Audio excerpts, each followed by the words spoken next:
Hi everybody, Jody here from Social Savvy. I'm going to talk today about complex trauma in children. This is a passion of mine. I've been teaching kids with complex trauma and other diagnoses such as ADHD now for a while. And I want to explain to you a little bit about what these incredibly brave kiddos are going through in their brain and their body. So first of all, a little bit about what complex trauma is. So trauma is one traumatic experience versus complex trauma, which is a series of traumatic events that happens over a period of months or years.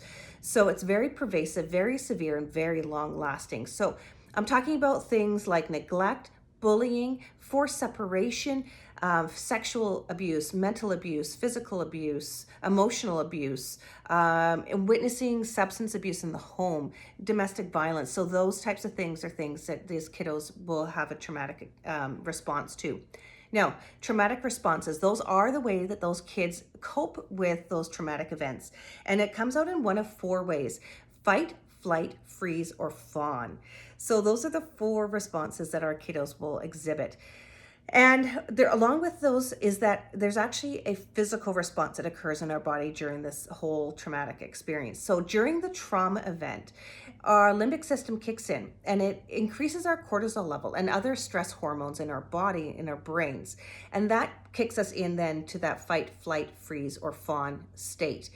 Once the traumatic experience is completed and over, then our parasympathetic nervous system kicks in, and that is the part of the brain that actually will calm our body down.